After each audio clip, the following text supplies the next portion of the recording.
السلام عليكم ورحمة الله وبركاته. بسم الله الرحمن الرحيم.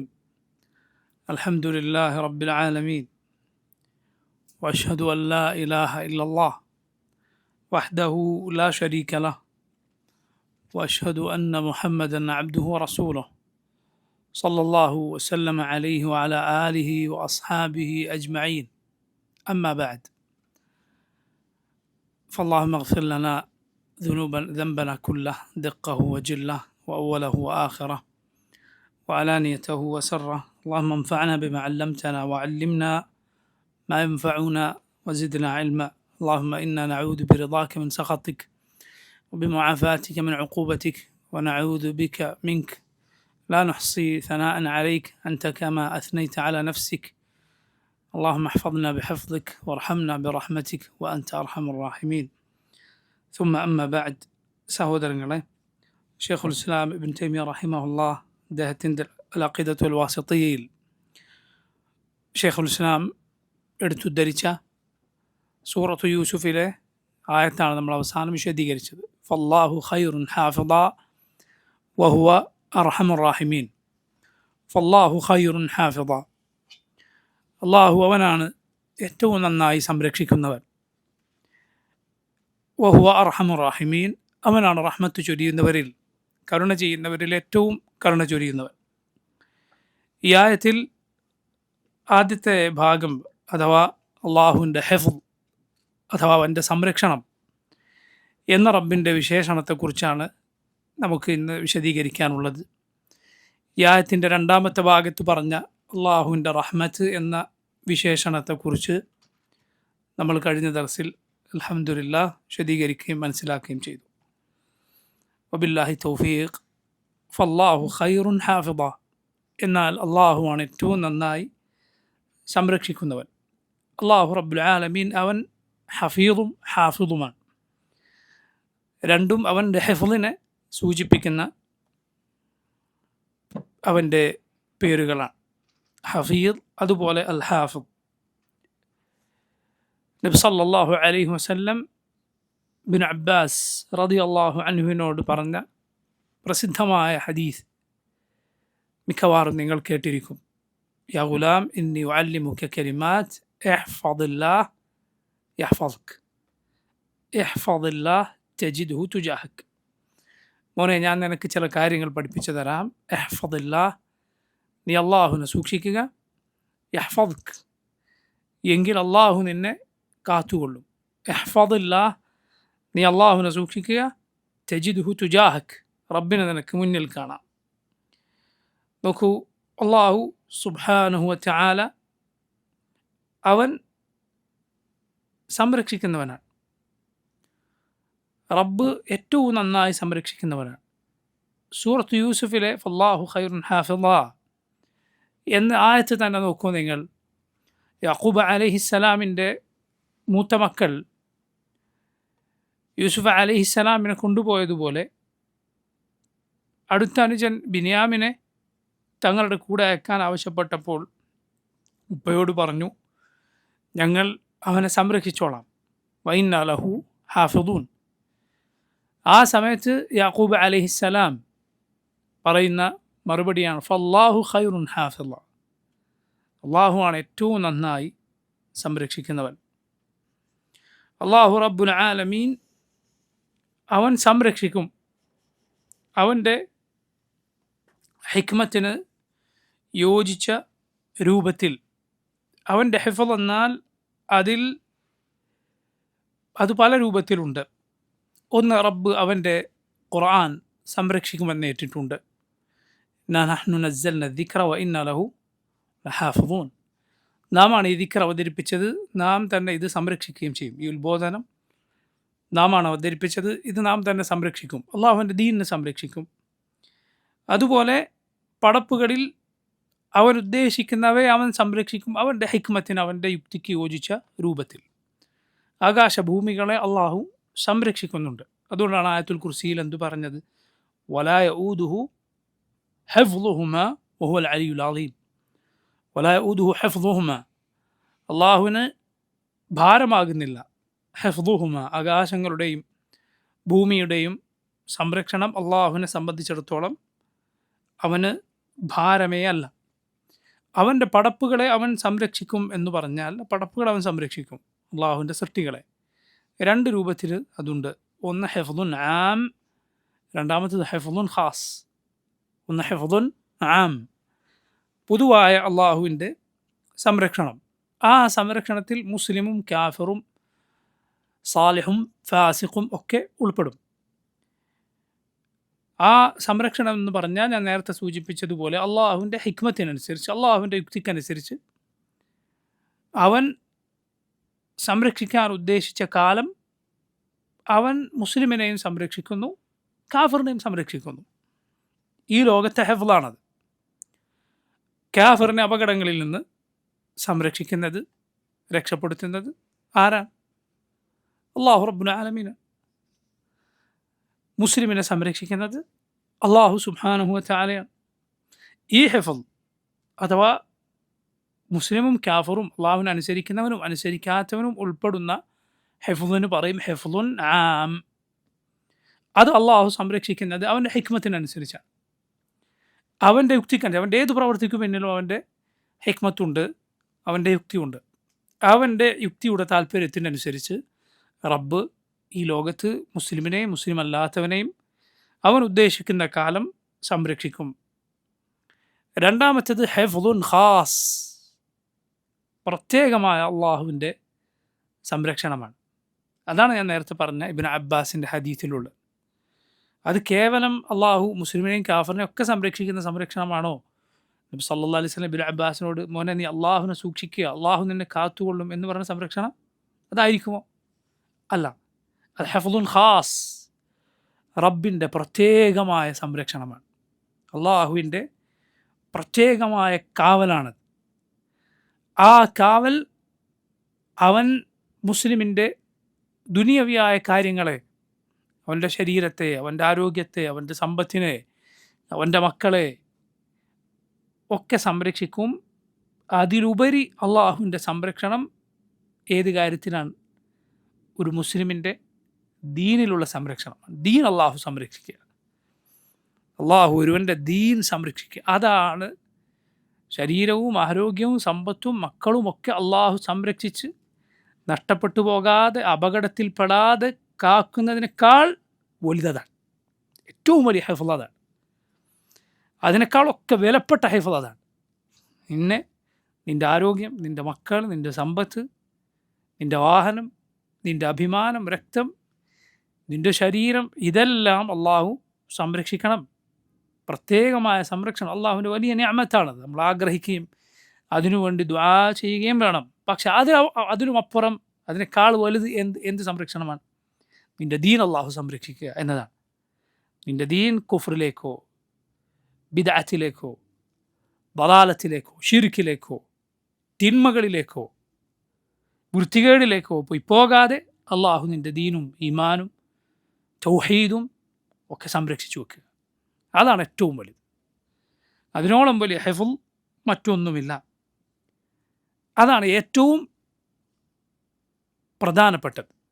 ഇതാണ് ഹിഫ്ളുൻ ഖാസ്. ഹിഫ്ളുൻ ആം, ഹിഫ്ളുൻ ഖാസ്, രണ്ട് ഉണ്ട്. ഹിഫ്ളുൻ ആമിൽ മുസ്ലിമും കാഫിറും ഒക്കെ പെട്ടു. അള്ളാഹു അവൻ ഉദ്ദേശിക്കുന്നവർ അവൻ്റെ യുക്തിക്ക് യോജിച്ച രൂപത്തിൽ അവൻ സംരക്ഷിക്കും, അവൻ ഉദ്ദേശിക്കുന്ന കാലം. ഹിഫ്ളുൻ ഖാസ്, അള്ളാഹുവിൻ്റെ നല്ലവരായ അടിമകളെ അള്ളാഹു പ്രത്യേകമായി സംരക്ഷിക്കുന്നതാണ്. ഇതിൽ രണ്ട് ഇനമുണ്ട്. ഒന്ന്, അവരുടെ ദുനിയാവ് അള്ളാഹു സംരക്ഷിക്കുക. രണ്ട്, അവരുടെ ദീൻ അള്ളാഹു സംരക്ഷിക്കുക. അതാണ് ഏറ്റവും വലുത്. പ്രിയ സഹോദരങ്ങളെ, അള്ളാഹുവിനെ സൂക്ഷിക്കുക എന്നത് റബ്ബ് സുബ്ഹാനഹു വ തആല ദീൻ കൂടുതൽ സംരക്ഷിച്ച് നിർത്താൻ കാരണമാകുന്നതാണ്. അതുപോലെ നിൻ്റെ ശരീരവും അള്ളാഹു സംരക്ഷിച്ച് നിർത്താൻ കാരണമാകുന്നതാണ്. സലഫുകൾ, മുൻഗാമികളിൽ പലരും വളരെ പ്രായം ചെന്നിട്ടും അവരുടെ കണ്ണും കാതും അതുപോലുള്ളതുമൊക്കെ പ്രയാസങ്ങളൊന്നും കൂടാതെ അങ്ങനെ ഇരിക്കുന്നത്, അതേക്കുറിച്ച് ചിലർ ചോദിച്ചു. അവരുടെ അവയവങ്ങൾക്കൊന്നും അതിൻ്റെ ഉപയോഗമൊന്നും നഷ്ടപ്പെടാതെ പ്രായമേറിയിട്ടും ലഭിച്ചതിനെക്കുറിച്ച് ചോദിച്ചു. അപ്പോൾ അവർ പറഞ്ഞു, ഹഫദ്നാഹ ലില്ലാഹി ഫി സിഗരിന ഫഹഫളഹ അല്ലാഹു ലനാ ഫി കിബരിന.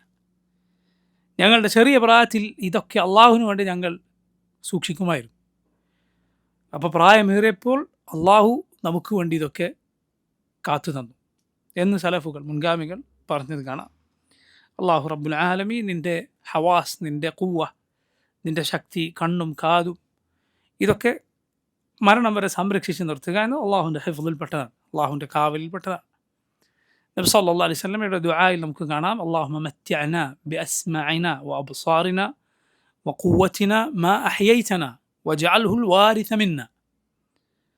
അല്ലാഹുവേ, നീ ഞങ്ങൾക്ക് ഉപയോഗപ്പെടുത്തുന്നതാക്കണമേ, ആസ്വദിക്കാൻ അനുഭവിക്കാൻ തൗഫീഖേകണമേ. ബിഅസ്മാഇനാ വഅബ്സാറിനാ വഖുവ്വതിനാ, ഞങ്ങളുടെ കാഴ്ചയും കേൾവിയും ശക്തിയുമെല്ലാം. മാ അഹ്യൈതന, നീ ഞങ്ങളെ ജീവിപ്പിക്കുന്ന കാലത്തോളം, ജീവനുള്ള കാലത്തോളം അല്ലാഹുവേ കാഴ്ച നഷ്ടപ്പെടാതെ, കേൾവി നഷ്ടപ്പെടാതെ, ആരോഗ്യം, ഖുവ്വത്ത്, അവനവന് വേണ്ടുന്ന കാര്യം ചെയ്യാനുള്ള ശക്തി നഷ്ടപ്പെടാതെ നീ കാക്കണമേ. നബി സല്ലല്ലാഹു അലൈഹി വസല്ലം ദുആ, അല്ലാഹുമ്മ മത്തിഅനാ ബിഅസ്മാഇനാ വഅബ്സാറിനാ വഖുവ്വതിനാ മാ അഹ്യൈതന വജ്അൽഹുൽ വാരിസ മിന്നാ. അല്ലാഹുവേ, നീ അതിനെ ഞങ്ങളുടെ വാരിസാക്കണമേ. വാരിസ് ആക്കണമെന്ന് പറഞ്ഞാൽ വാരിസ് എന്ന അനന്തരാവകാശി എന്നാണ് അതിൻ്റെ അർത്ഥം. പണ്ഡിതന്മാർ അതിന് രണ്ട് വിശദീകരണം പറഞ്ഞത് കാണാം ആ ദുആയിൽ. ഒന്ന്, മരിക്കുന്നത് വരെ അതോടെ മരിച്ചു പോവുക എന്ന അവസ്ഥ നൽകണമേ. രണ്ടാമത്തെ അർത്ഥം എന്താണ്? ഞങ്ങളുടെ പിൻഗാമികൾക്കും നൽകണമേ എന്നാണ് എന്ന് പണ്ഡിതന്മാർ വിശദീകരിച്ചത് കാണാം. അതുകൊണ്ട് നോക്കൂ, അവയവങ്ങൾ, ആരോഗ്യം, ഇത് സംരക്ഷിക്കപ്പെടുക എന്നത് അള്ളാഹുവിൻ്റെ നിഅമത്താണ്. ശരിയാണ്, മുഅ്മിനെ സംബന്ധിച്ചിടത്തോളം അത് നഷ്ടപ്പെടുക എന്ന പരീക്ഷണം ഒരാൾക്ക് സംഭവിച്ചാൽ ശ്രദ്ധിക്കുക, മുഅ്മിനെ സംബന്ധിച്ചിടത്തോളം അത് വല്ലതും നഷ്ടപ്പെടുക എന്ന പരീക്ഷണം സംഭവിച്ചാൽ അവൻ ക്ഷമിച്ചാൽ അള്ളാഹുവിൻ്റെ മാർഗ്ഗത്തിൽ അവന് അതും ഖൈറാണ്, സംശയമില്ല. നബി സല്ലല്ലാഹു അലൈഹി വസല്ലം പറഞ്ഞ ഹദീസിൽ നമുക്ക് കാണാം, സഹീഹ് ബുഖാരിയിൽ നമുക്ക് കാണാം, ഇദാ ഇബ്തലൈതു ആബ്ദി ബിഹബീബതൈഹി ثم صبر عوضته بهما الجنة. إذا ابتليت عبدي بحبيبتيه ثم صبر عوضته بهما الجنة. എൻ്റെ അടിമയുടെ പ്രിയപ്പെട്ട രണ്ട് കാര്യങ്ങൾ, ഹബീബത്തായ രണ്ടെണ്ണം ഞാൻ എടുത്തു നീക്കി, എന്നിട്ട് അവൻ അതിൽ ക്ഷമിച്ചാൽ അള്ളാഹു ഞാൻ അവന് പകരം സ്വർഗം നൽകുന്നതാണ്. എന്താണ് ഹദീസിലെ ഹബീബത്തൈഹി എന്ന് പറഞ്ഞാൽ? രണ്ട് കണ്ണുകളാണ്. കാഴ്ച എൻ്റെ അടിമയ്ക്ക് ഞാൻ നഷ്ടപ്പെടുത്തി, എടുത്തു നീക്കി, എന്നിട്ട് അവൻ ക്ഷമിച്ചു, പകരമുള്ളത് സ്വർഗമാണെന്ന് റസൂലുള്ളാഹി സ്വല്ലല്ലാഹു അലൈഹി വസല്ലം അള്ളാഹു പറഞ്ഞതായി നമ്മെ അറിയിച്ചിട്ടുണ്ട്. ഇമാം ബുഖാരി ഉദ്ധരിച്ച ഹദീസ് നമുക്കത് കാണാം. ശരിയാണ്, മുഅ്മിനെ സംബന്ധിച്ചിടത്തോളം അത് പരലോകത്ത് അവന് ഖൈറായി തീരും. പക്ഷേ അത് അള്ളാഹു ഈ ലോകത്ത് സംരക്ഷിച്ച് നിർത്തുക എന്നത് അള്ളാഹുവിൻ്റെ വലിയ നിഅമത്താണ്, അവൻ്റെ ഹിഫ്ൾ തന്നെയാണ്. അതുകൊണ്ട് കണ്ണുകൾ, കാതുകൾ, ഇത് സൂക്ഷിക്കുക. റബ്ബ് സുബ്ഹാനഹു വ തആല ഇഷ്ടപ്പെടുന്നതിൽ മാത്രം ഉപയോഗിക്കുക. സുബ്ഹാനല്ലാഹ്, ധാരാളമായി സലഫുകൾ പറഞ്ഞത് കാണാം. റബ്ബ് കണ്ണ്, കാത്, അതുപോലെ കൽബ്, പ്രായം ചെന്നാൽ ബുദ്ധി നഷ്ടപ്പെടാതെ, പ്രായം ചെന്നാൽ ചില ആളുകൾക്കുണ്ട് അത്തുംപിത്തും എന്ന് പറയാറുണ്ടല്ലോ, ആ അവസ്ഥയിലേക്ക് ആയിപ്പോകാതെ അള്ളാഹു റബ്ബുൽ ആലമീൻ സംരക്ഷിക്കാനുള്ള വളരെ വളരെ പ്രധാനപ്പെട്ട വഴികളിലൊന്നാണ്, കാരണങ്ങളിലൊന്നാണ് ഖുർആനുമായി നീ നിരന്തരമായ ബന്ധം സ്ഥാപിക്കുക, ഖുർആൻ മനഃപ്പാഠമാക്കുക.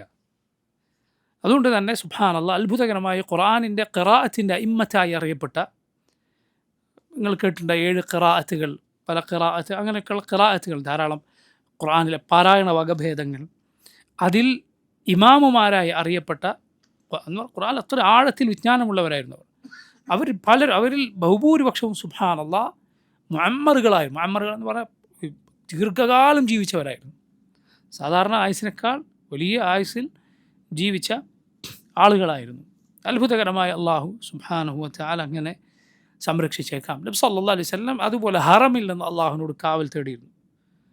മിൻ അഊദു ബിക മിനൽ ഹറം, അതുപോലെ മിൻ അർദലിൽ ഉമർ, അതൊക്കെ എന്താണ്? അത് അതിവാർദ്ധക്യമാണ്.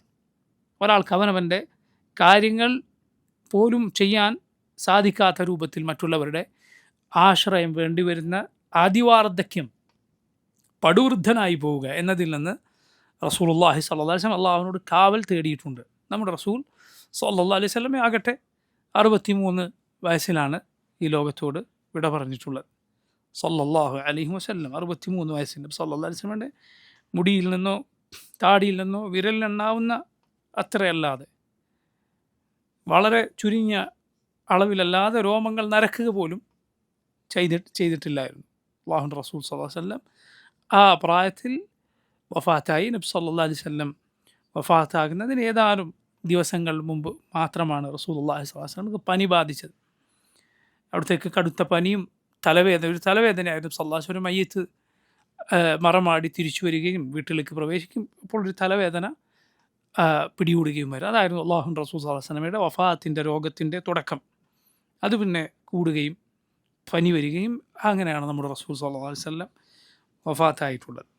അപ്പോൾ നോക്കൂ, അള്ളാഹുവിൻ്റെ ഹിഫ്ള് അതിലെ ഇനങ്ങളാണ് ഞാൻ പറഞ്ഞത്. ഇതുപോലെ റബ്ബ് ഹിഫ്ള് ചെയ്യുന്ന, അവൻ സൂക്ഷിക്കുന്ന മറ്റൊരു കാര്യമുണ്ട്, പ്രധാനപ്പെട്ട മറ്റൊന്ന്. അത് പടപ്പുകളുടെ അമലുകളാണ്.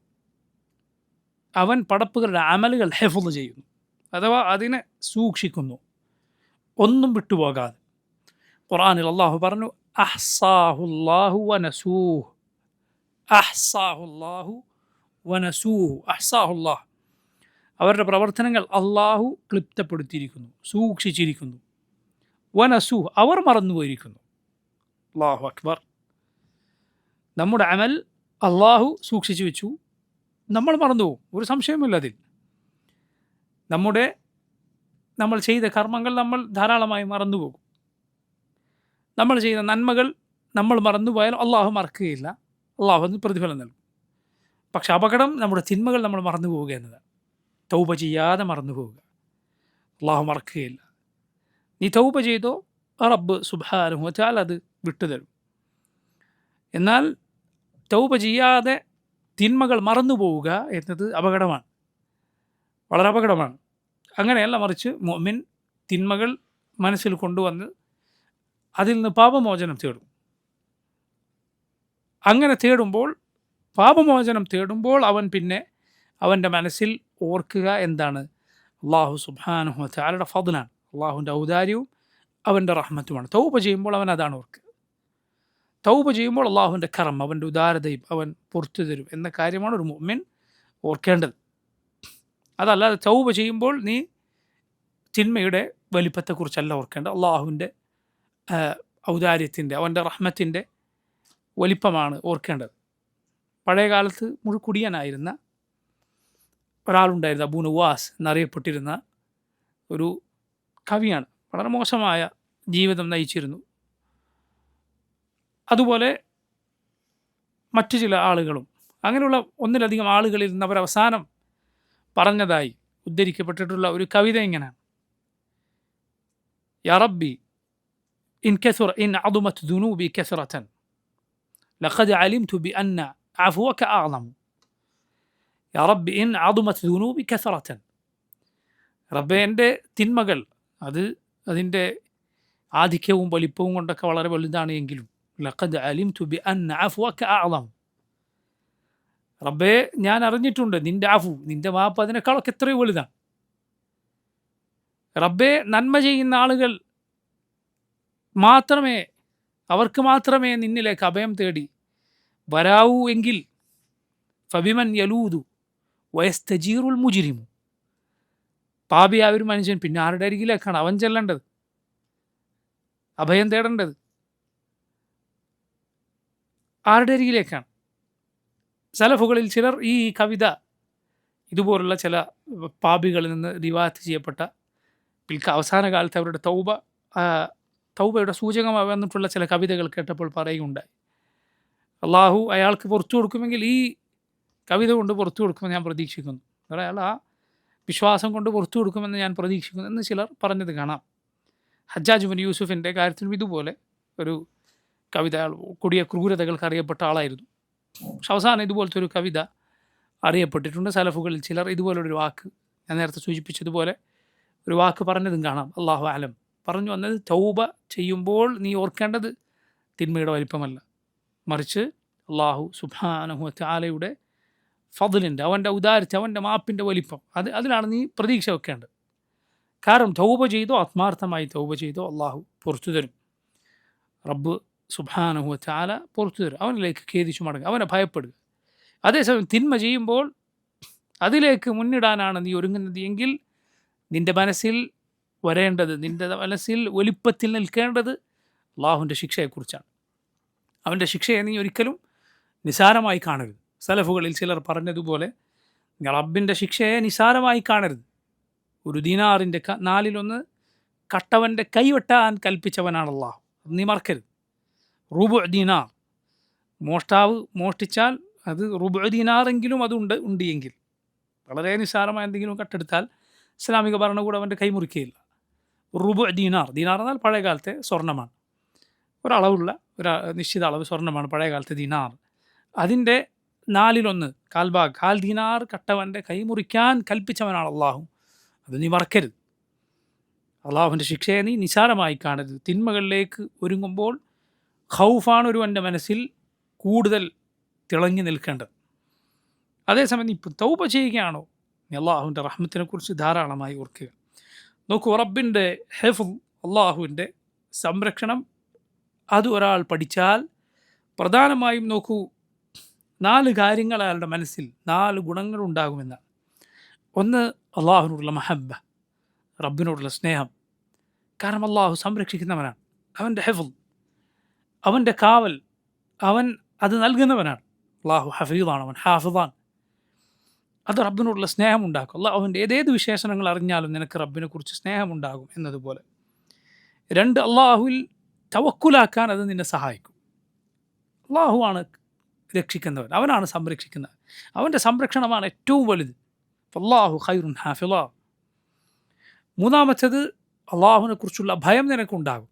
എങ്ങനെ? റബ്ബ് നിൻ്റെ അമലുകൾ ഒന്നും ഒഴിയാതെ സൂക്ഷിക്കുന്നവനാണ്. അതോർത്താൽ റബ്ബിനെ കുറിച്ചുള്ള ഭയം നിൻ്റെ മനസ്സിൽ ഉണ്ടാകേണ്ടതാണ്. 4, തഹ്ഖീഖു തൗഹീദ്, തൗഹീദ് പൂർത്തീകരിക്കുക, സാക്ഷാത്കരിക്കുക. ശിർക്കിൽ നിന്ന് ബഹുദൂരം നീ അകന്നു നിൽക്കുക എന്നതിലേക്ക് ഇത് നിന്നെ കൊണ്ടെത്തിക്കും. കാരണം നിൻ്റെ ഹിഫ്ള് അള്ളാഹുവിൻ്റെ കയ്യിലാണ്. അത് മൺമറഞ്ഞ് കിടക്കുന്ന ആളുകളുടെ കയ്യിലല്ല, ഒരു പടപ്പിൻ്റെയും കയ്യിലല്ല. നീയൊന്ന് ഊതിയാൽ പാറിപ്പോകുന്ന ഒരു ചരടിനെങ്ങനെയാണ് നിൻ്റെ കാവൽ ഏറ്റെടുക്കാൻ കഴിയുക? അല്ലേ? പല ആളുകളും അവരുടെ കയ്യിലും അരയിലും കഴുത്തിലുമൊക്കെ കെട്ടിയ ചരടുകളിലും ഉറുക്കുകളിലും തകിടുകളിലും ഏലസുകളിലുമെല്ലാം അതിലാണ് തൻ്റെ സംരക്ഷണം എന്ന് വിചാരിച്ചിരിക്കുന്നു.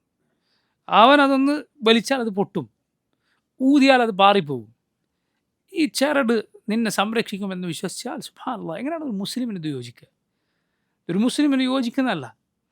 മുസ്ലിമീങ്ങളല്ലാത്ത കുഫാറുകളുടെ കൈകളിൽ, അവരുടെ കഴുത്തിലൊക്കെ നിനക്ക് എണ്ണിയാൽ എണ്ണം തെറ്റിപ്പോകുന്ന രൂപത്തിൽ ചരടുകൾ കാണാം. അത് അത്ഭുതമില്ല, അവരതിലാണ് വിശ്വസിക്കുന്നത്. പക്ഷെ ഒരു മുസ്ലിമിൻ്റെ കഴുത്തിലും കയ്യിലും ഒക്കെ ഇത് കാണുക എന്നത് ലാ ഇലാഹ ഇല്ലല്ലാഹ്, എത്ര ഖേദകരമായ കാര്യമാണ്. ഒരു മുസ്ലിം എങ്ങനെയാണ് ഇതിൽ തവക്കുലാക്കുക? അങ്ങനെയുള്ള സകല ഷിർക്കിൻ്റെ അടയാളങ്ങളിൽ നിന്നും ഷിർക്കൻ പ്രവർത്തികളിൽ നിന്നും വിട്ടു നിൽക്കാൻ, തൗഹീദിൽ അടിയുറച്ച് നിൽക്കാൻ നിനക്കിത് ഈ വിശ്വാസം നിന്നെ സഹായിക്കണം. അല്ലാഹു ഖൈറുൻ ഹാഫിള. അള്ളാഹുവാണ് ഏറ്റവും നല്ല സംരക്ഷിക്കുന്നവൻ. അവൻ്റെ കയ്യിലാണ് നിൻ്റെ സംരക്ഷണം. അള്ളാഹുവിൻ്റെ നബിമാരെല്ലാം നോക്കൂ, ഈ വിശ്വാസം അടിയുറച്ചവരായിരുന്നു. അള്ളാഹുവാണ് ഹഫീദ്. യഖൂബ് അലൈഹിസ്സലാം പറഞ്ഞതുപോലെ അല്ലാഹു ഖൈറുൻ ഹാഫിള, അള്ളാഹുവാണ് ഏറ്റവും നന്നായി സംരക്ഷിക്കുന്നവൻ. നബി സല്ലല്ലാഹു അലൈഹി വസല്ലം എത്ര ചെറിയ കുട്ടിക്കാണത് പറഞ്ഞു കൊടുക്കുന്നത്? ഒരു മുതിർന്ന ആളല്ല ഇബ്നു അബ്ബാസ്.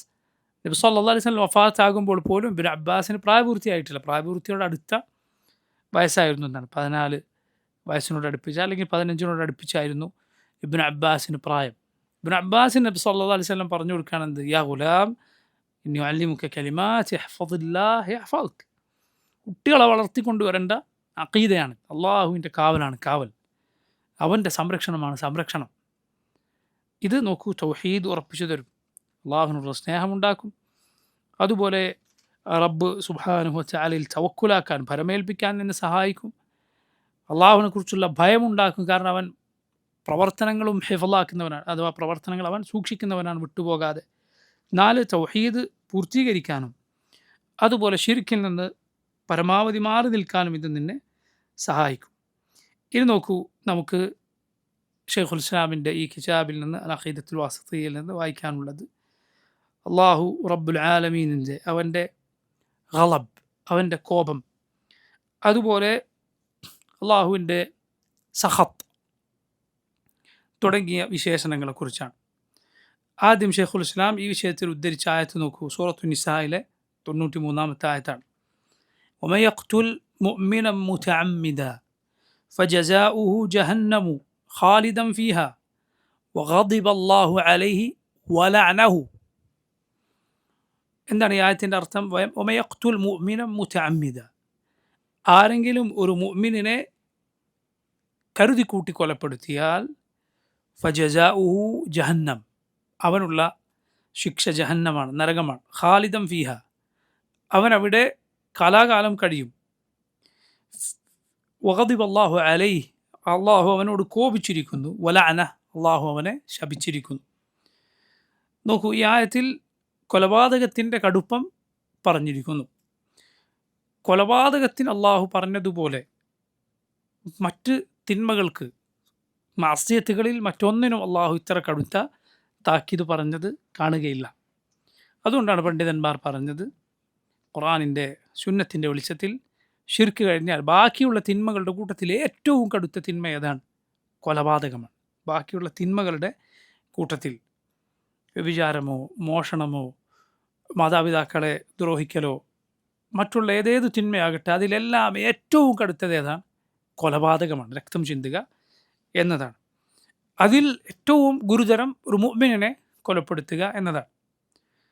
മുഅ്മിൻ അല്ലാതെ അമാനുള്ള അഥവാ മുസ്ലിമീങ്ങളുമായി പരസ്പര ധാരണയിലും പരസ്പരം കരാറിലുമെല്ലാം പോകുന്ന ആളുകളെ കൊലപ്പെടുത്തുക എന്നതും ഈ ദീനിൽ ഗുരുതരമായ തിന്മയാണ്. നബി സല്ലല്ലാഹു അലൈഹി വസല്ലം പറഞ്ഞു, മൻ ഖതല മുആഹദൻ ലം യരിഹ് റായിഹത്തൽ ജന്ന, ആരെങ്കിലും ഒരു മുആഹദിനെ കൊലപ്പെടുത്തിയാൽ ലം യരിഹ് റായിഹത്തൽ ജന്ന, അവൻ സ്വർഗത്തിൻ്റെ മണം പോലും കിട്ടുകയില്ല. മുആഹദ് ആരാണ്? മുസ്ലിമീങ്ങളുമായി പരസ്പരം കരാറിൽ പരസ്പര ധാരണയിൽ കഴിഞ്ഞു പോകുന്ന ആളുകളാണ്, സമാധാനത്തിൽ കഴിയുന്ന ആളുകൾ. അവരെ കൊലപ്പെടുത്തിയാൽ ഗുരുതരമായ തെറ്റാണ്. നമ്മൾ മുമ്പ് പറഞ്ഞതുപോലെ ഒരാളുടെ രക്തം മാസൂമാകും. രക്തത്തിന് ഇസ്മത്ത്, സംരക്ഷണം ലഭിക്കുക ഈ ദീനിൽ രണ്ട് കാര്യങ്ങൾ കൊണ്ടാണ്. ഒന്ന് ഈമാൻ, രണ്ടാമത്തേത് അമാൻ.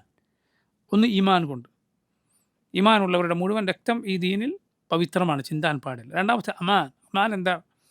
അത് ഈ പറഞ്ഞത് അവൻ മുസ്ലിമല്ല, പക്ഷേ അവൻ മുസ്ലിമീങ്ങളുമായി പരസ്പര ധാരണയിലോ കരാറിലോ സമാധാനത്തിലോ ഒക്കെ കഴിഞ്ഞു പോവുക എന്നതാണ്. നമ്മുടെ നാടുകൾ പോലെയുള്ള നാടുകൾ പൊതുവെ ഇന്ന് ലോക രാജ്യങ്ങളുടെ സ്ഥിതി, പൊതുവെ ഇന്ന് ലോകത്തെ ബഹുഭൂരിഭാഗം നാടുകളുടെയും സ്ഥിതി ഇതാണ്, ഈ പറഞ്ഞതാണ്. കാരണം മുസ്ലിമീങ്ങൾ ഈ പറഞ്ഞ ഇസ്ലാമിലെ യുദ്ധം എന്ന് പറയുന്നത് ഇന്ന് നമ്മൾ നിലവിൽ ജീവിക്കുന്ന കാലഘട്ടത്തിൽ ലോകത്തിലെ ബഹുഭൂരിഭാഗം നാടുകളിലും ആ സ്ഥിതി, ഹർബിൻ്റെ, യുദ്ധത്തിൻ്റെ അവസ്ഥാവിശേഷമല്ല ഉള്ളത്, മറിച്ച് സമാധാനത്തിൻ്റെ അവസ്ഥയാണുള്ളത്. അതുകൊണ്ട് ലോകത്ത് ഇന്ന് ബഹുഭൂരിഭാഗം സ്ഥലങ്ങളിലും ഏതവസ്ഥയാണുള്ളത്? ഈ അവസ്ഥയാണുള്ളത്. ഇത് ലംഘിച്ചുകൊണ്ട് ഒരാൾ മുസ്ലിമീങ്ങളല്ലാത്തവരെ കൊലപ്പെടുത്തുക എന്നത് ഇസ്ലാം ഗുരുതരമായ തിന്മയായി പഠിപ്പിച്ച കാര്യമാണ്. നമ്മുടെ ദീൻ പഠിപ്പിച്ചതാണ്, നമ്മൾ മറ്റാർക്കും വേണ്ടി പറയുന്നതല്ല. ഇത് നമ്മുടെ റസൂൽ സല്ലല്ലാഹു അലൈഹി വസല്ലം പഠിപ്പിച്ചാണ്. ഇങ്ങനെയുള്ള കാലം ഇസ്ലാമിൽ മുമ്പ് കഴിഞ്ഞു പോയിട്ടുണ്ടോ? ഉണ്ട്, സംശയമില്ല. നബി സല്ലല്ലാഹു അലൈഹി വസല്ലമയുടെ മക്ക കാലഘട്ടം അങ്ങനെയുള്ള കാലഘട്ടമാണ്. അല്ലാഹുവിൻ്റെ റസൂൽ സല്ലല്ലാഹു അലൈഹി വസല്ലം 13 വർഷക്കാലം മക്കയിൽ ആയുധം എടുത്തിട്ടില്ല എന്നു മാത്രമല്ല, സഹാബത്തിൽ ചിലർ നബി സല്ലല്ലാഹു അലൈഹി വസല്ലമയോട് അത് ചോദിച്ചപ്പോൾ നബി പറഞ്ഞത് എന്താണ്? ലം ഉമർ ബിഹാദ, അള്ളാഹു എന്നോട് ഇത് കൽപ്പിച്ചിട്ടില്ല, അള്ളാഹു എന്നോട് ഇത് കൽപ്പിക്കാത്ത സമയത്ത് ഞാൻ ചെയ്യരുത്. അള്ളാഹു ഖുർആനിൽ പറഞ്ഞതുപോലെ, അലം തറ ഇലല്ലദീന ഖീല ലഹും കുഫു ഐദിയക്കും, നിങ്ങൾ കൈയടക്കി വെക്കുക, കൈകെട്ടി നിൽക്കുക എന്ന് പറഞ്ഞൊരു കൂട്ടർ നിങ്ങൾ കണ്ടില്ലേ? നിസ്കരിക്കുക, നോമ്പെടുക്കുക എന്നൊക്കെ അള്ളാഹു പറഞ്ഞ ഒരു കൂട്ടരെ, എന്നിട്ട് പിന്നീട് അള്ളാഹു അവരോട് യുദ്ധം കൽപ്പിച്ചപ്പോൾ അവരതാ പിന്നോട്ട് പോകുന്നെന്ന് അള്ളാഹു പറഞ്ഞത് കാണാം. അതിലർത്ഥം എന്താണ്? മുമ്പ് മുസ്ലിമീങ്ങളോട് അള്ളാഹു എന്ത് കൽപ്പിച്ചിട്ടുണ്ട്? കുഫു ഐദിയക്കും, കൈയടക്കി വെക്കുക, ചെയ്യരുത്, ആയുധമെടുക്കാനുള്ള കൽപ്പനയില്ല. അപ്പോൾ ആ അവസ്ഥ ഉള്ള ഏതേത് കാലഘട്ടത്തിലും അതാണ് ഹുക്ം, അതാണ് ദീനിൻ്റെ വിധി. ഇത് ദീൻ നമ്മളെ പഠിപ്പിക്കുന്ന കാര്യമാണ്. ഇസ്ലാമിൻ്റെ പ്രമാണങ്ങൾ പഠിപ്പിച്ചതുകൊണ്ടാണ് ഇത് നമ്മൾ പറയുന്നത്. അത് മനസ്സിലാക്കുക നിർബന്ധമാണ്. അപ്പോൾ നോക്കൂ, കൊലപാതകം അത് ഗുരുതരമാണ്. അതിലേറ്റവും ഗുരുതരമാണ് ഒരു മുഅ്മിനിനെ കൊലപ്പെടുത്തുക, കരുതിക്കൂട്ടി കൊലപ്പെടുത്തുക എന്നത്.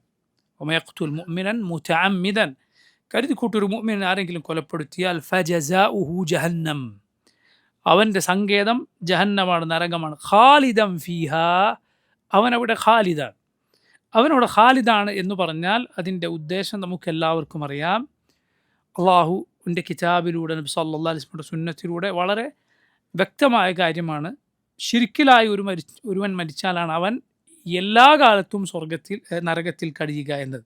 അസ്തഗ്ഫിറുല്ലാഹ്. എല്ലാ കാലത്തും ഒരാൾ നരകത്തിൽ കഴിയുക എന്നത് ശിർക്കിലായി മരിച്ചാലാണ്.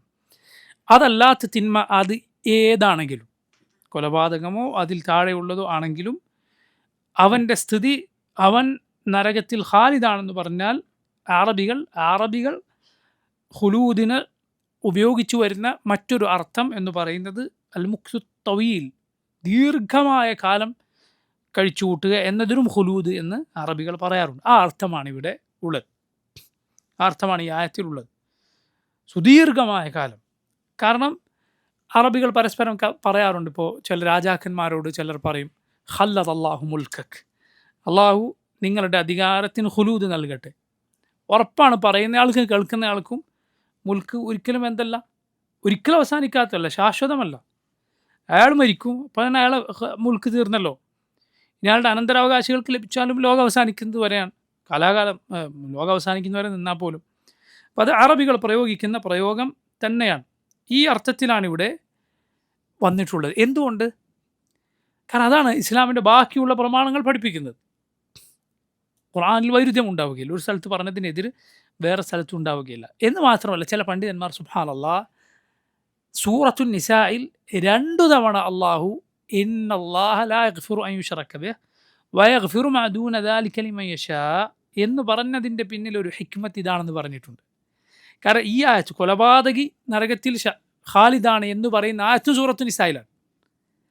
അതിൻ്റെ മുന്നേ ഒരിക്കൽ അള്ളാഹു പറഞ്ഞു ഇന്നല്ലാഹ ലാ യഗ്ഫിറു അൻ യുശ്റക ബിഹി വയഗ്ഫിറു മാ ദൂന ദാലിക ലിമൻ യശാ, അള്ളാഹു അവനിൽ പങ്കു ചേർക്കുന്നത് പൊറുക്കുകയില്ല, അതല്ലാത്തത് ചെയ്തവന് അവൻ ഉദ്ദേശിക്കുന്നവർക്ക് അള്ളാഹു പുറത്തു കൊടുക്കും. ശേഷം പിന്നീടാണ് ഈ തൊട്ടുടനെയല്ല, പക്ഷെ പിന്നീടാണ് കൊലപാതകി നരകത്തിൽ ഖാലിദാണ് എന്ന് വന്നിട്ടുള്ളത്. പിന്നെ കുറച്ച് കഴിഞ്ഞാൽ പിന്നെയും അതേ സൂറത്തിൽ എന്ത് കാണാം? ഇന്നല്ലാഹ ലാ യഗ്ഫിറു അൻ യുശ്റക ബിഹി, അള്ളാഹു അവനിൽ പങ്കു ചേർക്കുന്നത് പൊറുക്കുകയില്ല. വയഗ്ഫിറു മാ ദൂന ദാലിക ലിമൻ യശാ, അതല്ലാത്തത് ചെയ്യുന്നവർക്ക്, അവൻ ഉദ്ദേശിക്കുന്നവർക്ക് അള്ളാഹു പുറത്തു കൊടുക്കും. 2 തവണ. രണ്ടിനുമിടയിൽ ഈ ആയത്തും 2 തവണ സൂറത്തു നിസായിൽ പറഞ്ഞതിൻ്റെ പിന്നിലെ ഹൈക്മത്ത് ഇതാണെന്ന് പണ്ഡിതന്മാരിൽ ചിലർ പറഞ്ഞത് കാണാം. ഇപ്പോൾ കൊലപാതകമാകട്ടെ ഏത് തിന്മയാകട്ടെ അത് ശിർക്കിന് താഴെയുള്ള തിന്മകൾ ചെയ്ത് അതിലായി മരിച്ചവൻ തഹ്ത മശീഅത്തില്ലാഹ്, അതാണ് ഇസ്ലാമിൻ്റെ വിശ്വാസം. അവർ അള്ളാഹുവിൻ്റെ ഉദ്ദേശത്തിന് കീഴിലാണ്. ഒന്നുകിൽ അള്ളാഹു അവന് നേരെ പുറത്തു കൊടുത്തേക്കും, അതല്ല എങ്കിൽ അള്ളാഹു സുബ്ഹാനഹു വതആല അവനെ ശിക്ഷിച്ചതിനു ശേഷം അവനെ ഒടുവിൽ സ്വർഗത്തിൽ പ്രവേശിപ്പിക്കും. കൊലപാതകം അതിൽ ശിക്ഷ കിട്ടാൻ ഏറ്റവും യോജിച്ച, ദീർഘകാലം നരകത്തിൽ വസിക്കേണ്ടി വരുന്ന കൊടിയ തിന്മകളിൽപ്പെട്ടതാണ്. ആ കൊലപാതകം ഒരാൾ ഹലാലാണെന്ന് വിശ്വസിച്ചാണ് ചെയ്തതെങ്കിലോ അവൻ കാഫറാണ്, യാതൊരു സംശയവുമില്ല. മനസ്സിലായില്ലേ? മുസ്ലിമിൻ്റെ രക്തം ചിന്തുക ഹലാലാണെന്ന് ഒരുത്തം വിശ്വസിച്ചാലോ എന്താണ് അവൻ്റെ വിധി? കാഫിറാണ്, ഇതിൽ യാതൊരു സംശയവുമില്ല. ഇസ്തിഹ്ലാലുദ്ദം, ഹറാമായ രക്തം ഒരുവൻ ഹലാലാണെന്ന് പറഞ്ഞാൽ, പവിത്രമായ രക്തം അല്ല ചിന്തുക എനിക്ക് അനുവദനീയമാണെന്ന് പറഞ്ഞാൽ അതോടൊപ്പം ഇസ്ലാമെന്ന് പുറത്തു, യാതൊരു സംശയവും കാഫിറായി തീർന്നു. അതുപോലെ തന്നെയാണ് സുബ്ഹാനല്ലാഹ് ഹറാമായ രക്തത്തിൻ്റെ കാര്യം മാത്രമല്ല, ഹറാമായ ഫർജ്, അനുവദനീയമല്ലാത്ത ലൈംഗിക ബന്ധം, ഒരാൾ ഹലാലാണെന്ന് പറയാം, എന്താ അവൻ്റെ സ്ഥിതി? ഇസ്ലാം പുറത്തു. ഉദാഹരണത്തിന് ഒരു മുസ്ലിമിനെ സംബന്ധിച്ചിടത്തോളം ഒരു മുശ്രിക്കത്തിനെ വിവാഹം ചെയ്യുക എന്നത് അവന് പാടില്ല. നേരെ തിരിച്ചും ഇത് ഹലാലാണ് എന്നൊരാൾ വാദിച്ചാലോ ഇസ്ലാം പുറത്താണ്, ഇസ്ലാം പുറത്തു പോകും. ഇന്ന് പലരും സുബ്ഹാനല്ലാഹ് ഇതിലകപ്പെട്ടിരിക്കുന്നു. ശരിയാണ്, ദീൻ വിവരമില്ലാത്ത ആളുകൾക്ക് അത് ബോധ്യപ്പെടുത്തേണ്ടതുണ്ട് ആദ്യം. അതല്ല എങ്കിൽ ഈ കാര്യം വളരെ ഗുരുതരമായ കാര്യമാണ്. വിവാഹബന്ധം ഒരു മുശ്രിക്കത്തുമായി ഒരു മുസ്ലിമിന് ആകാമെന്നൊരാൾ വിശ്വസിക്കുക എന്നത് ഇസ്ലാം പുറത്തു പോകുന്ന കാര്യമാണ്. നേരെ തിരിച്ചിട്ടും അഹ്ലുൽ കിതാബിൽപ്പെട്ട സ്ത്രീകൾ ഒഴികെ യഹൂദിയോ നസ്രാനിയോ ആയ സ്ത്രീകൾ അവരെ വിവാഹം ചെയ്യുക എന്നത് ഒരു മുസ്ലിമിന് അനുവദനീയമായ കാര്യമാണ്. ഖുർആനിൻ്റെ നസ്സ് പ്രകാരം, ഖുർആൻ അള്ളാഹു പറഞ്ഞത് പ്രകാരം, ഖുർആൻ അള്ളാഹു പറഞ്ഞതാണ്. വിവാഹമാണത് മറ്റു മോശമായ ബന്ധമോ മറ്റോ ഒന്നുമല്ല. അത് തന്നെ പുരുഷനാണ് അനുവദനീയമാകുക, സ്ത്രീക്കല്ല. മുസ്ലിമായ പുരുഷനാണത് അനുവദനീയമാവുക, അഹ്ലുൽ കിതാബിൽപ്പെട്ട സ്ത്രീകളെ വിവാഹം ചെയ്യുക എന്ന്. അതേസമയം ഒരു മുസ്ലിമായ സ്ത്രീക്ക് മുസ്ലിമല്ലാത്ത അഹ്ലുൽ കിതാബിൽപ്പെട്ടവരോ അതല്ലാത്തവരിൽപ്പെട്ടവരോ ആയ ഒരു പുരുഷനെയും വിവാഹം ചെയ്യുക എന്നത് പാടില്ല. ആ വിവാഹം ഇസ്ലാമിൽ സാധുവല്ല. അള്ളാഹു നിശ്ചയിച്ച, അവൻ അവതരിപ്പിച്ച നിയമമാണിത്. അള്ളാഹു അവതരിപ്പിച്ച നിയമത്തിൽ വിശ്വസിക്കുന്നവരാണ് മുസ്ലിമീങ്ങൾ. മുസ്ലിമീങ്ങൾക്ക് അതിൻ്റെ പിന്നിലുള്ള ഹിക്മത്ത്, യുക്തി ബോധ്യപ്പെട്ടാലും ഇല്ലെങ്കിലും, കാരണം അവരുടെ റബ്ബ് ഏറ്റവും ഹക്കീമാണെന്ന് അവർ വിശ്വസിക്കുന്നു. അവരുടെ റബ്ബ് ഏറ്റവും ഹിക്മത്തുള്ളവനാണെന്ന് മുസ്ലിമീങ്ങൾ ഉറച്ച് വിശ്വസിക്കുക. അതാണ് ആദ്യത്തെ മറുപടി. അതിൻ്റെ പിന്നിലുള്ള ന്യായങ്ങളും അതിൻ്റെ പിന്നിലുള്ള കാരണങ്ങളും ഒക്കെ ചർച്ച ചെയ്യുന്നതിന് മുമ്പ് ഏറ്റവും സിമ്പിളായ മറുപടി ഇതാണ്: അള്ളാഹു കൽപ്പിച്ചു, അള്ളാഹു വിലക്കി, അള്ളാഹു അനുവദിച്ചു, അള്ളാഹു അനുവദിച്ചില്ല, ഖലാസ്. മുഅ്മിനെ സംബന്ധിച്ചിടത്തോളം അത് മാത്രമേ വേണ്ടതുള്ളൂ. ഇന്നമാ കാന ഖൗലൽ മുഅ്മിനീന ഇദാ ദുഊ ഇലല്ലാഹി വറസൂലിഹി ലിയഹ്കുമ ബൈനഹും അൻ യഖൂലു സമിഅനാ വഅതഅനാ വഉലൈക ഹുമുൽ മുഫ്ലിഹൂൻ. മുഅ്മിനീങ്ങളായ ആളുകളുടെ വാക്ക് അള്ളാഹുലേക്കും അവൻ്റെ റസൂലിലേക്കും വിളിക്കപ്പെട്ടാൽ, ലിയഹ്കുമ ബൈനഹും, അവർക്കിടയിൽ വിധി പറയാൻ വിളിക്കപ്പെട്ടാൽ, അൻ യഖൂലു സമിഅനാ വഅതഅനാ, ഞങ്ങൾ കേട്ടു, ഞങ്ങൾ അനുസരിച്ചു എന്ന് പറയുക മാത്രമാണ്. വഉലൈക ഹുമുൽ മുഫ്ലിഹൂൻ, അവരാണ് വിജയികൾ. നിനക്ക് വിജയിക്കണോ? അള്ളാഹു ഒരു കാര്യം പറഞ്ഞാൽ, റസൂൽ സ്വല്ലല്ലാഹു അലൈഹി വസല്ലം ഒരു കാര്യം പറഞ്ഞാൽ, അള്ളാഹുവിൻ്റെ വാക്ക്, നബി സ്വല്ലല്ലാഹു അലൈഹി വസല്ലമയുടെ വാക്ക് കേട്ടാൽ നീ മനസ്സിൽ പറയുക, സമിഅ്തു വഅതഅ്തു, കേട്ടു, ഞാൻ അനുസരിച്ചു, ഞാൻ കേട്ടു, ഞാൻ വിശ്വസിച്ചു. അള്ളാഹുവിങ്കൽ നിൻ്റെ ഒരുപാട് വലിയ വലിയ പാപങ്ങൾ അള്ളാഹു പുറത്തു തരാൻ. അടിസ്ഥാന നിയമം ഇതാണ്. അള്ളാഹു നിൻ്റെ ഒരുപാട് തിന്മകൾ പുറത്തു തരാൻ, അള്ളാഹു നിൻ്റെ ഒരുപാട് ദർജകൾ ഏറ്റി തരാൻ അല്ല, മുഹമ്മദ് സ്വല്ലല്ലാഹു അലൈഹി വസല്ലമയുടെ കൂടെ, നബിമാരുടെ കൂടെ സ്വർഗത്തിൽ വസിക്കാൻ, ഉന്നതമായ സ്വർഗത്തിലെ പദവികൾ നേടിയെടുക്കാൻ കാരണമാകുന്ന വിശ്വാസമാണ്. മറക്കരുത്. സ്വർഗത്തിലെ ഉന്നതമായ പദവികളെക്കുറിച്ച് നബി സല്ലല്ലാഹു അലൈഹി വസല്ലം ഒരിക്കൽ പറഞ്ഞു. അപ്പോൾ സഹാബത്ത് ചോദിച്ചു, അത് നബിമാരുടെ പദവിയായിരിക്കും? നബി സല്ലല്ലാഹു അലൈഹി വസല്ലം പറഞ്ഞു, അള്ളാഹുവിൽ വിശ്വസിച്ച നബിമാരെ സത്യപ്പെടുത്തിയ ആളുകളുടെ പദവിയാണ്. എന്താണ് പറഞ്ഞത്? അള്ളാഹുവിൽ വിശ്വസിച്ച അവൻ്റെ നബിമാരെ സത്യപ്പെടുത്തിയവരുടെ പദവിയാണ്. പക്ഷെ അത് ഒരാൾ മനസ്സിലാക്കണം. നിൻ്റെ ഈമാൻ, അള്ളാഹുവിനുള്ള പ്രതിഫലം, അള്ളാഹു ഒരു കാര്യം പറഞ്ഞാൽ ഞാനത് വിശ്വസിച്ചിരിക്കുന്നു, സല്ലല്ലാഹു അലൈഹി വസല്ലം പറഞ്ഞാൽ ഞാനത് വിശ്വസിച്ചിരിക്കുന്നു, അതിന് വലിയ പ്രതിഫലമുണ്ടെന്ന് സഹോദരൻ നീ മനസ്സിലാക്കുക. വലിയ ആശ്വാസം ഒരു മുഅ്മിനിന് തരുന്ന വിശ്വാസമാണ്. അള്ളാഹുവിൽ വലിയ വിലയുണ്ടതിന്. ആളുകൾക്കതിന് വില ഉണ്ടാവുകയില്ല. കാരണം അവരെ സംബന്ധിച്ചിടത്തോളം റസൂൽ സല്ലല്ലാഹു അലൈഹി വസല്ലമയുടെ വാക്ക് കേട്ടാൽ പോലും സംശയത്തിൽ എന്താ അങ്ങനെ എന്ന് പറഞ്ഞ് അതിൻ്റെ ശരിതെറ്റുകളെക്കുറിച്ച് ആലോചിക്കാൻ മെനക്കെടുന്ന, ഹൃദയത്തിൽ ഈമാൻ പ്രവേശിച്ചിട്ടില്ലാത്ത എത്രയോ ആളുകൾ നമുക്ക് ചുറ്റുമുണ്ട്. ഹുദൈഫ റളിയല്ലാഹു അൻഹുവിനോട് പണ്ടൊരാൾ പറഞ്ഞു, അള്ളാഹുവെ, ഹുദൈഫ റളിയല്ലാഹു അൻഹു കേൾക്കാൻ ഒരാൾ ദുആ ചെയ്യുന്നത്, അള്ളാഹുവെ മുനാഫിക്കുകളെ നീ നശിപ്പിക്കണേ. ഹുദൈഫ റളിയല്ലാഹു അൻഹു പറഞ്ഞു, മോനെ, ഞങ്ങൾ ദുആ ചെയ്യരുത്. മുനാഫിക്കുകളെ എങ്ങാനും അള്ളാഹു നശിപ്പിച്ചാൽ നീ വഴിയിൽ റോഡിലൊക്കെ നടക്കുമ്പോൾ നീ ഒറ്റപ്പെട്ടു, ആരും ഉണ്ടാവില്ല, നാട്ടിൽ നീ ഒറ്റപ്പെട്ടു പോകും എന്ന് ഹുദൈഫ റളിയല്ലാഹു അൻഹു പറഞ്ഞു എന്നാണ്. സുബ്ഹാനല്ലാഹ്. അങ്ങനെ നിഫാഖ് ഉള്ളിൽ ചെറുതും വലുതും ആ നിഫാഖ് കയറിക്കൂടി എത്രയോ ആളുകൾ, സുബ്ഹാനല്ലാഹ്, ആളുകളുടെ വാക്കും പ്രതികരണവും അവരുടെ നിഫാഖ് അറിയിക്കുന്ന പ്രതികരണമാണ്. മുഹമ്മദ് സല്ലല്ലാഹു അലൈഹി വസല്ലം പറഞ്ഞു എന്ന് പറയാൻ അവൻ വിശ്വസിക്കാൻ, അവൻ പഠിച്ച ശാസ്ത്രമോ അവൻ വായിച്ചു വെച്ച അല്ലെങ്കിൽ അവൻ്റെ മനസ്സിൽ കടന്നുകൂടിയ ഒരുപാട് തത്വശാസ്ത്രങ്ങളും ചിന്താഗതികളും അവനെ സമ്മതിക്കുന്നില്ല. കാരണം ധർമ്മം ഇതാണ്, നീതി ഇതാണ്, സ്വാതന്ത്ര്യം ഇതാണ്, സമത്വം ഇതാണെന്നൊക്കെ പറഞ്ഞ് കുറേ ഒരു അടിസ്ഥാനവുമില്ലാത്ത വൃത്തികെട്ട തത്വശാസ്ത്രങ്ങൾ അവൻ പഠിച്ചു വെച്ചിട്ടുണ്ട്.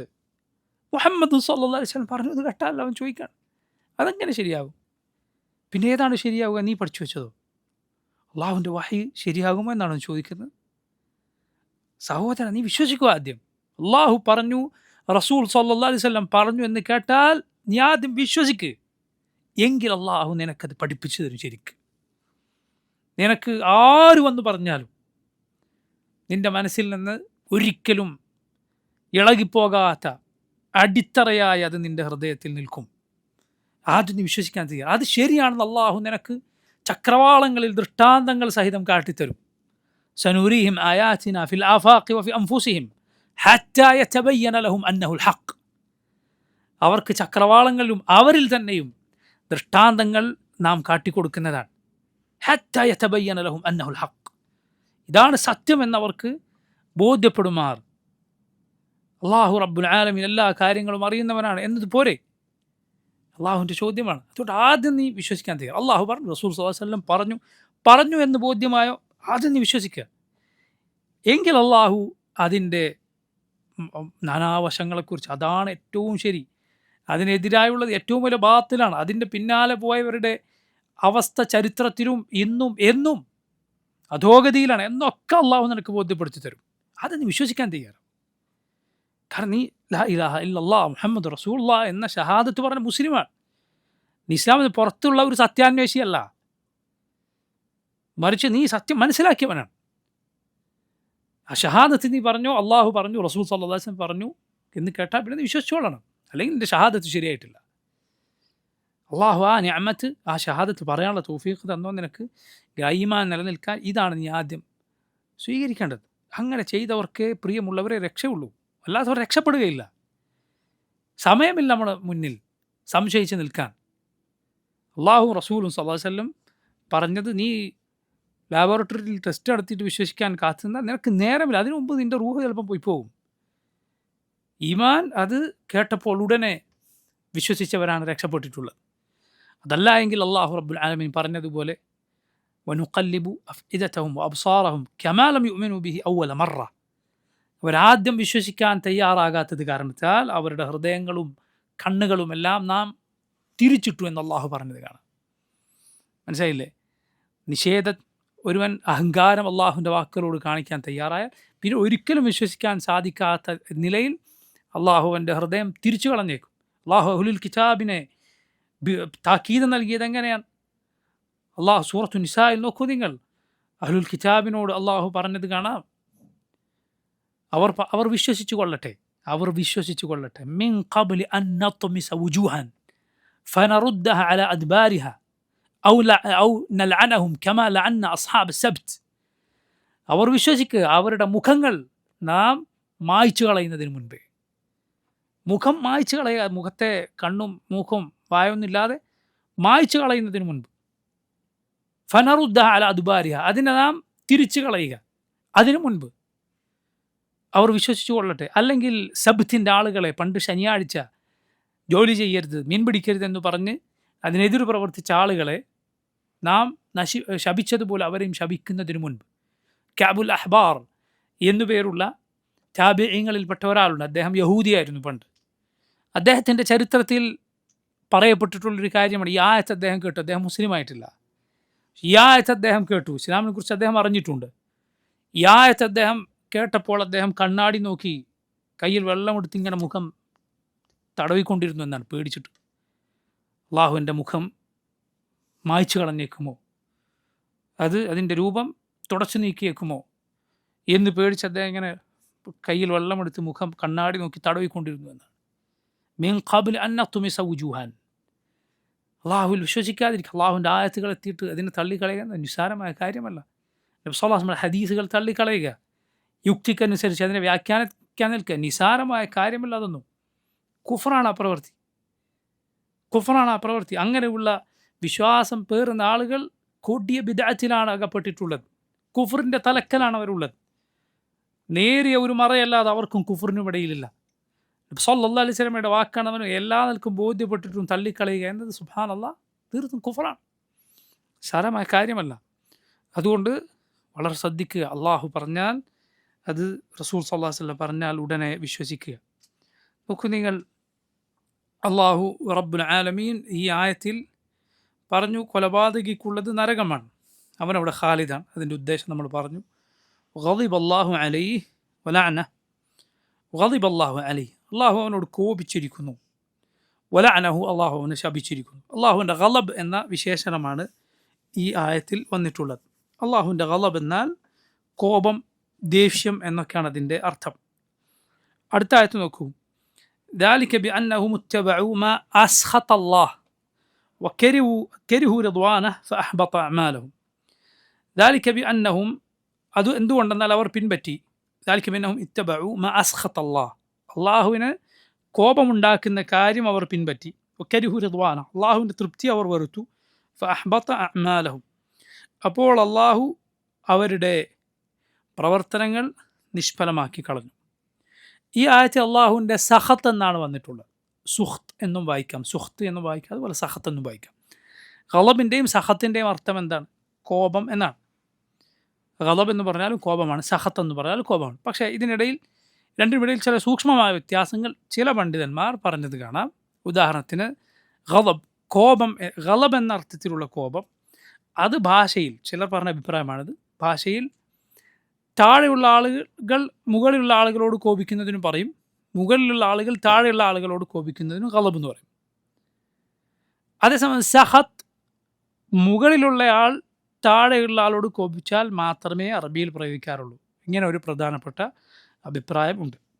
ഉദാഹരണത്തിന് ഒരു ഉപ്പ മകനോട് കോപിച്ചാൽ ആ കോപത്തെ ഗളബ് എന്നും വിശേഷിപ്പിക്കാം, സഖത്തെന്നും വിശേഷിപ്പിക്കാം. അതേസമയം ഒരു മകൻ ഉപ്പയോട് ദേഷ്യപ്പെട്ടാൽ അറബി ഭാഷയിൽ ഗളബ് എന്ന പദമേ അവിടെ ഉപയോഗിക്കുള്ളൂ, സഖത്ത് എന്ന പദം അവിടെ ഉപയോഗിക്കുകയില്ല. കാരണം സഖത്ത് മുകളിലുള്ള ആൾ താഴെയുള്ള ആളോട് ദേഷ്യപ്പെടുന്നതിനെ പറയും. ഇങ്ങനെയും ഒരു അഭിപ്രായമുണ്ട്. അതായത് സൂക്ഷ്മമായി രണ്ട് പദത്തിനിടയിലുള്ള വ്യത്യാസമാണ്. ഈ രണ്ട് വിശേഷണവും രണ്ടർത്ഥത്തിലും അള്ളാഹുവിനിത് സ്ഥിരപ്പെട്ടിട്ടുണ്ട്. ഗളബ് എന്ന അർത്ഥത്തിലുള്ള കോപവും സഖത്ത് എന്ന അർത്ഥത്തിലുള്ള കോപവും രണ്ടും വന്ന ആയത്തുകളാണ് നമ്മൾ പഠിച്ചത്. അതുപോലെ നബി സല്ലല്ലാഹു അലൈഹി വസല്ലം ഹദീസുകളിൽ വന്നിട്ടുണ്ട്. നബി ദുആ ചെയ്തില്ലേ, അല്ലാഹുമ്മ ഇന്നി അഊദു ബിറിദാക മിൻ സഖതിക്, അള്ളാഹുവെ ഞാൻ നിൻ്റെ തൃപ്തി മുഖേന നിന്നോട് കാവൽ തേടുന്നു, മിൻ സഖതിക്, നിൻ്റെ കോപത്തിൽ നിന്ന്. ഞാൻ നേരത്തെ പറഞ്ഞു സഖത്ത് എന്നും വായനയുണ്ട്, സുഖ്ത് എന്നും വായനയുണ്ട്. അള്ളാഹുവിൻ്റെ കോപം എന്നാണ് അർത്ഥം. അള്ളാഹു കോപിക്കുന്നവനാണ്. അടുത്തത് നോക്കൂ, അടുത്ത ആയത്ത് സൂറത്ത് സുഖ്റുഫിലെ ആയത്താണ്. ഫലമ്മ ആസഫൂന, അവർ നമ്മെ ദേഷ്യം പിടിപ്പിച്ചപ്പോൾ, ഇൻതഖംനാ മിൻഹും, നാം അവരോട് പ്രതിക്രിയ ചെയ്തു, പ്രതിക്രിയ നടപടി സ്വീകരിച്ചു. ഫഅഗ്റഖ്നാഹും, അങ്ങനെ നാം അവരെ മുക്കി നശിപ്പിച്ചു. ഇത് ഫിർഔനിനെയും കൂട്ടരെയും കുറിച്ച് പറഞ്ഞതാണ്. ആയത്തിൽ നോക്കൂ, ഫലമ്മ ആസഫൂന, അവർ നമുക്ക് അസഫ് ഉണ്ടാക്കിയപ്പോൾ. അസഫ് എന്നതിൻ്റെ അർത്ഥവും കോപം എന്നാണ്. അസഫ് എന്നത് ഖേദം എന്ന അർത്ഥത്തിൽ അറബിയിൽ ഉപയോഗിക്കാറുണ്ട്. ഉദാഹരണത്തിന് യാക്കൂബ് അലൈഹിസ്സലാം പറഞ്ഞത് കാണാം, യാ അസഫ അല യൂസുഫ വബിയദ്ദത് ഐനാഹു മിനൽ ഹുസ്നി ഫഹുവ കദീം. യാ അസഫ അല യൂസുഫ്, യൂസുഫിനെ നഷ്ടപ്പെട്ടതിൽ എന്തൊരു ഖേദമാണ്, എന്തൊരു സങ്കടമാണെന്ന് യാക്കൂബ് നബി പറഞ്ഞു. അവിടെ അസഫ് എന്ന് വന്നിട്ടുണ്ട്. പക്ഷെ അവിടെ അസഫിൻ്റെ അർത്ഥം എന്താണ്? ഖേദം. അറബിയിൽ ഖേദം എന്ന അർത്ഥത്തിലും കോപം എന്ന അർത്ഥത്തിലും അസഫ് ഉപയോഗിക്കും. എന്നാൽ അള്ളാഹുവിനെ സംബന്ധിച്ചിടത്തോളം അസഫ് എന്ന് പറഞ്ഞാൽ അവിടെ എന്തർത്ഥമേ പറയാവൂ? കോപമെന്ന് മാത്രം. ഫലമ്മ ആസഫൂന, അവർ നമുക്ക് ദേഷ്യമുണ്ടാക്കിയപ്പോൾ. ആര്? ഫിർഔനിനെയും കൂട്ടരെ കുറിച്ചാണ് പറഞ്ഞത്. ഇൻതഖംനാ മിൻഹും, നാം അവരോട് ഇൻതിഖാം ചെയ്തു. അള്ളാഹുവിൻ്റെ മറ്റൊരു വിശേഷണമാണ് ഇൻതിഖാം. സുബ്ഹാനല്ലാഹ്. ഇൻതിഖാം എന്നാൽ സാധാരണ ഒരു പടപ്പ് ഇൻതിഖാം, ഒരാളോട് പകരം വീട്ടിയാലാണ് എന്ത് പറയുക? ഇൻതിഖാം ചെയ്തു എന്ന് പറയുക. മനസ്സിലായി? ചെയ്തതിന് പകരം വീട്ടുക, പക വീട്ടുക, അതിനാണ് എന്ത് പറയുക? ഇൻതിഖാം. സുബ്ഹാനല്ലാഹ്. അള്ളാഹുവിൻ്റെ ഇൻതിഖാം എന്നാൽ അവൻ്റെ ശിക്ഷയാണ്. പക്ഷെ അത് സാധാരണ ശിക്ഷയല്ല. പണ്ഡിതന്മാർ അത് കോപത്തോടെയുള്ള ശിക്ഷക്കാണ് എന്ത് പറയുക? ഇൻതിഖാം എന്ന് പറയുക. മനസ്സിലായില്ലേ? കോപത്തോടെയുള്ള ശിക്ഷയാണ് ഇൻതിഖാം. ശിക്ഷ ചിലപ്പോൾ പടപ്പുകളുടെ ശിക്ഷ, നമ്മൾ ചിലപ്പോൾ മക്കളോട് അല്ലെങ്കിൽ ഒരു അധ്യാപകൻ കുട്ടികൾക്ക് ചിലപ്പോൾ ശിക്ഷ കൊടുക്കും. ചിലപ്പോൾ ദേഷ്യത്തോടായിരിക്കില്ല ശിക്ഷ, മറിച്ച് അദബ് പഠിപ്പിക്കാനുള്ള ശിക്ഷയായിരിക്കും, അല്ലെങ്കിൽ മറ്റുള്ളവർക്കൊരു പാഠമാകാനായിരിക്കും ശിക്ഷ കൊടുക്കുന്നത്. അല്ല, കുട്ടികളെ അങ്ങനെ അടിക്കാവൂ എന്നാണ് പണ്ഡിതന്മാർ പറഞ്ഞിട്ടുള്ളത്. നീ നിൻ്റെ കുട്ടി അടിക്കുമ്പോൾ അല്ലെങ്കിൽ ഒരു അധ്യാപകൻ കുട്ടികളെ അടിക്കുമ്പോൾ ദേഷ്യം തീർക്കാൻ അടിക്കരുത്. പിന്നെ എന്തിനാ അടിക്കേണ്ടത്? അദബ് പഠിപ്പിക്കാൻ അടിക്കേണ്ടത്. ദേഷ്യം തീർക്കാൻ അടിക്കുമ്പോൾ അതിൽ പൊതുവെ ഖലാസ് ഉണ്ടാവില്ല. അദബ് പഠിപ്പിക്കാൻ അടിയിൽ സുബ്ഹാനല്ലാഹ് നിനക്ക് അല്ലാഹുവിൽ പ്രതിഫലമാണ് കിട്ടുക. മനസ്സിലായില്ലേ? രണ്ടും തമ്മിൽ വ്യത്യാസമുണ്ട്. ദേഷ്യം തീർക്കാൻ അടിച്ചാൽ പലപ്പോൾ ആളുകൾക്ക് പതറിപ്പോവുക, കൈതെറ്റി പോവുക. പാടില്ല. അടി കുട്ടികളെയോ അല്ലെങ്കിൽ വിദ്യാർത്ഥികളെയോ ശിക്ഷിക്കേണ്ടി വന്നാൽ എന്നത് ശ്രദ്ധിക്കുക. ശിക്ഷ ഒരിക്കലും ആദ്യത്തെ അടിക്കുക എന്നത് ആദ്യത്തെ നന്നാക്കാനുള്ള പടിയായി സ്വീകരിക്കരുത്. നല്ലതല്ല. അതാദ്യം സ്വീകരിക്കേണ്ട രീതിയല്ല. എന്നാൽ വേണ്ടി വന്നാൽ അത് ചെയ്യുമ്പോൾ ശ്രദ്ധിക്കണം. ഒന്ന് ഗളബോടെ ആകരുത് എന്നാണ്. മറിച്ച് അദബ് പഠിപ്പിക്കാനായിരിക്കണം. അതല്ലെങ്കിൽ നിനക്കത് ഇഷ്ടപ്പെട്ടില്ല എന്ന് അറിയിക്കാനായിരിക്കണം. അതുപോലെ മുബർരിഹ് ആകരുത്. മുബർരിഹ് എന്ന് പറഞ്ഞാൽ പരിക്ക് ഏൽപ്പിക്കാൻ പാടില്ല. അതുപോലെ മുഹീനാകരുത്, അപമാനിക്കാൻ പാടില്ല. മുബർരിഹ് എന്ന് പറഞ്ഞാൽ പരിക്കേൽപ്പിക്കാൻ അടിയാകരുത്. എല്ല് പൊട്ടുകയോ മുറിവ് വരികയോ ചെയ്യരുത്. അതുകൊണ്ടാണ് മുഖത്തടിക്കരുത് എന്ന് പറയുന്നത്. കാരണം മുഖത്തടിക്കുക എന്നത് മനുഷ്യൻ്റെ ഹവാസിൽ, അവൻ്റെ പഞ്ചേന്ദ്രിയങ്ങളിൽ ഭൂരിഭാഗം ഇവിടെയുള്ള മുഖത്താണ്. കണ്ണും മൂക്കും വായും ഒക്കെ മുഖത്താണ്. ചെവിയും ഭൂരിഭാഗം പഞ്ചേന്ദ്രിയങ്ങൾ, അഥവാ ഒരാൾ കാണുക, കേൾക്കുക, മണക്കുക, രുചിക്കുക, സ്പർശിച്ചറിയുക, ഇതാണല്ലോ പഞ്ചേന്ദ്രിയങ്ങളുടെ ജോലി. അതിൽ ഭൂരിഭാഗം ഇവിടെയുള്ളത് മുഖത്താണുള്ളത്. ഇതിന് കേടുവന്നേക്കും മുഖത്തടിച്ചാൽ. പിന്നെയോ എന്തെങ്കിലും അടയാളം പറ്റിയാൽ ആളുകൾക്കൊക്കെ കാണാൻ പറ്റുമത്. എന്തെങ്കിലും അടയാളം വന്നാൽ ആളുകളൊക്കെ കാണും. ഇതൊക്കെ കൊണ്ട് മുഖത്ത് അടിക്കാൻ സുബ്ഹാനല്ലാഹ്, ഇസ്ലാമിൽ യുദ്ധമുഖത്ത് പോലും എന്ത് ചെയ്യരുത്? മുഖത്ത് പരികൽപ്പിക്കാൻ പാടില്ല. ചിത്രവധം നടത്തുക എന്നത് ഇസ്ലാമിൽ പാടില്ല. മുസ്ലിമീങ്ങളുടെ ഒരാൾ ഇങ്ങോട്ട് അത് ചെയ്തിട്ടുണ്ടെങ്കിൽ അല്ലാതെ ഇസ്ലാമികമായ ഒരു ഭരണകൂടത്തിന് കീഴിൽ യുദ്ധത്തിൽ പോലും പാടില്ലാത്ത കാര്യമാണ്. കാരണം മനുഷ്യൻ്റെ മുഖം എന്ന് പറഞ്ഞാൽ അല്ലാഹു സുബ്ഹാനഹു വ തആല പ്രത്യേകത നൽകിയ, അവൻ ആദരവ് നൽകിയ ഒരു അവയവമാണ്. അതുപോലെ മുഹീന, അപമാനിക്കരുത്. അപമാനിക്കാതെ എന്താ? ആളുകളുടെ മുന്നിൽ അപമാനിക്കുന്ന രൂപത്തിൽ. അതുപോലെ ചെരുപ്പോടെ അടിക്കുക, ഇതൊക്കെ ഒരാളെ അപമാനിക്കലാണ്. ചെരുപ്പെടുത്ത് അടിക്കുക എന്ന് പറഞ്ഞാൽ ഒരാളെ അപമാനിക്കുക, അത് ചെയ്യാൻ പാടില്ല. കുട്ടികളെയോ അല്ലെങ്കിൽ വിദ്യാർത്ഥികളെയോ അവനവൻ മക്കളെ വിദ്യാർത്ഥികളെയോ ചെയ്യാൻ പാടില്ല. പറഞ്ഞു വന്നത് നോക്കൂ, അള്ളാഹുവിൻ്റെ ഇന്തിഖാം എന്ന് പറഞ്ഞാൽ കോപത്തോടെയുള്ള അവൻ്റെ ശിക്ഷക്കാണ് ഇന്തിഖാം എന്ന് പറയുക.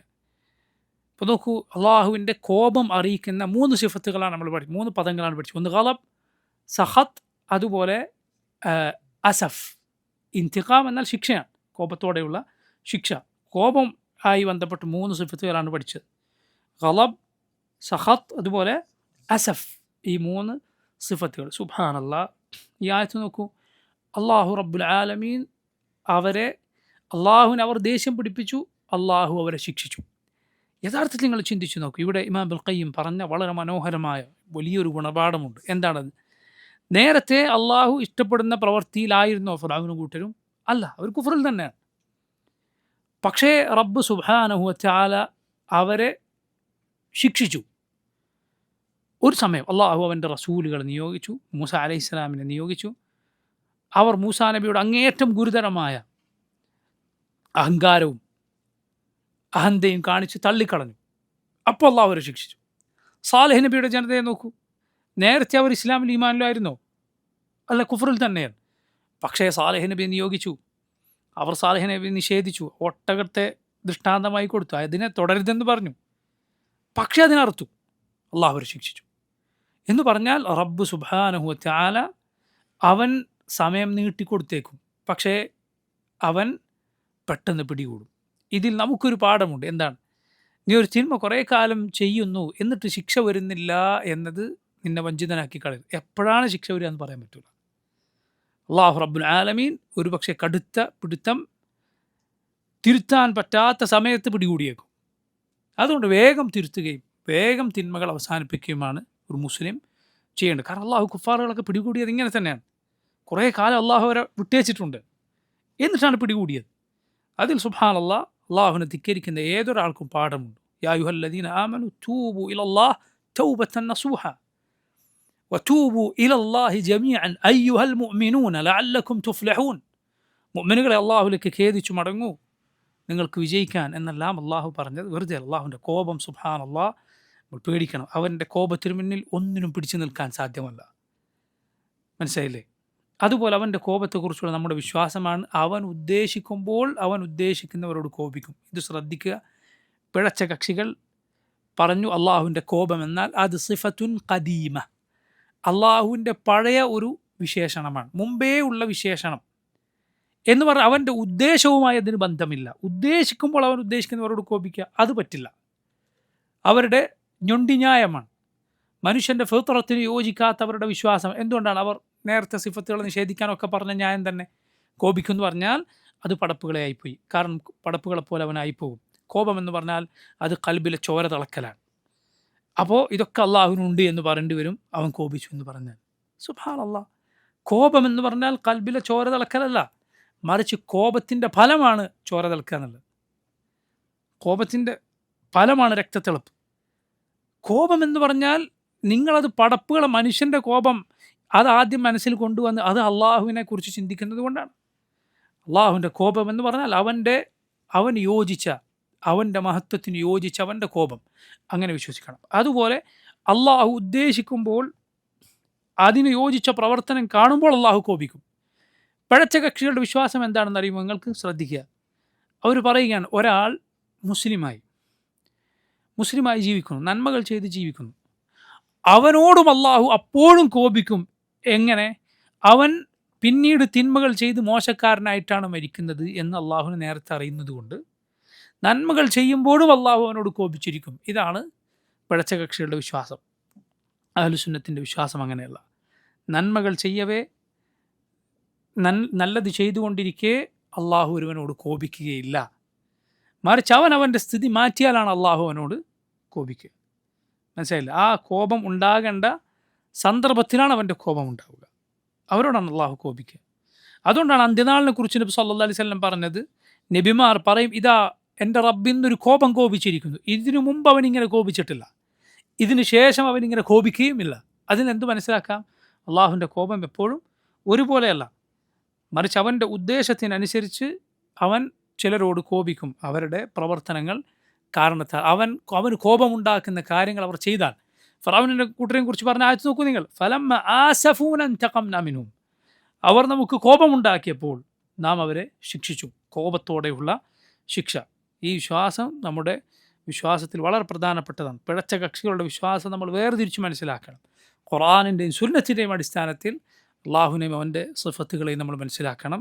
അല്ലാഹു തആല അഅലം. സല്ലല്ലാഹു വസല്ലമ വബാറക അലാ അബ്ദിഹി വറസൂലിഹി നബിയിനാ മുഹമ്മദിൻ വആലിഹി വസഹ്ബിഹി അജ്മഈൻ. അസ്സലാമു അലൈക്കും വറഹ്മത്തുള്ളാഹി വബറകാതുഹു.